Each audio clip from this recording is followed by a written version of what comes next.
ناظرین کرام السلام علیکم ورحمۃ اللہ وبرکاتہ۔ لیجئے ماہ رمضان مبارک اپنے اختتام کے قریب۔ What next? اس کے بعد کیا ہوگا؟ چاند رات، عید الفطر کی رات کیا ہوگا؟ میں تو عرض کیا کرتا ہوں کہ مسجدیں رو رہی ہوں گی، مسجدیں رو رہی ہوں گی کہ مغرب میں تو نمازی تھے، عشاء میں کہاں چلے گئے؟ تو ہمارے سامنے کوشچن مارک ہے، واٹ نیکسٹ؟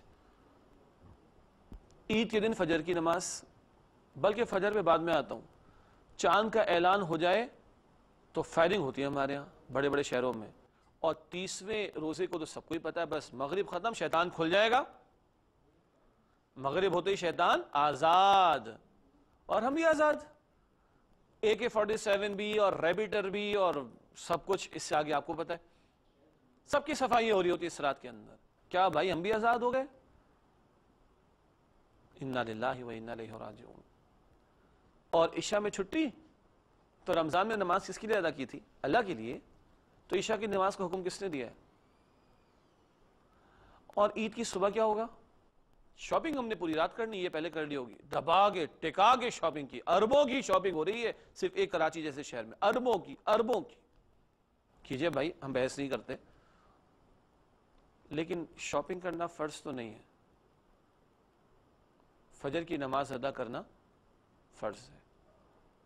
اچھا، رمضان آتا ہے چلا جاتا ہے، مگر رمضان ایک تحفہ دے کر جاتا ہے، جیسے مہمان آتا ہے اور چلا جاتا ہے، رمضان مہمان کی طرح آتا ہے چلا جاتا ہے، مگر رمضان کا تحفہ قرآن ہے۔ اس قرآن کے تعلق سے ہمارا اب معاملہ کیا ہوگا؟ تلاوت تو کی، سمجھ آئی کچھ؟ کیا پڑھا ہم نے؟ کیا سنا ہم نے؟ پتہ چلا اللہ تعالیٰ ہم سے کیا چاہتے ہیں؟ یہ معاشرتی معاملات ہیں۔ اتنا عظیم مہینہ مسلمانوں کے ہاں آ جائے تو اس کے بعد کچھ نظر تو آئے سوسائٹی میں، مسجد ویران، قرآن بند، اگلے رمضان میں کھولیں گے، استغفر اللہ۔ میں آپ کا تحفہ دوں اور آپ اس کی ناقدری کریں تو مجھے خوشی ہوگی یا غصہ آئے گا؟ اللہ نے تحفہ دیا ہے، رمضان میں قرآن کا تحفہ عطا فرمایا، ہم اس کو بند کر دیں، سمجھے نہ، ہدایت حاصل نہ کریں، تو آپ سوچیں ہم کیا حرکت کر رہے ہیں۔ اچھا، رمضان میں ہم نے روزے رکھے، کھانا پینا چھوڑ دیا تھا نا، الحمدللہ، تو حلال چیزیں چھوڑ دی تھی، اب حرام چھوڑیں گے کہ نہیں؟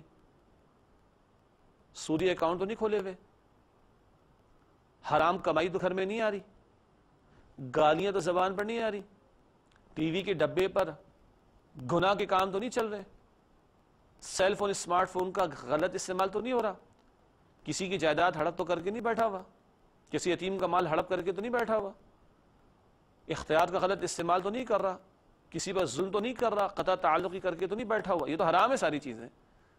تو میں نے رمضان میں روزے رکھے نا، حلال چیزیں چھوڑ دی تھی نا، تو اب میں حرام کو چھوڑوں گا یا نہیں چھوڑوں گا؟ یہ ہے چیک۔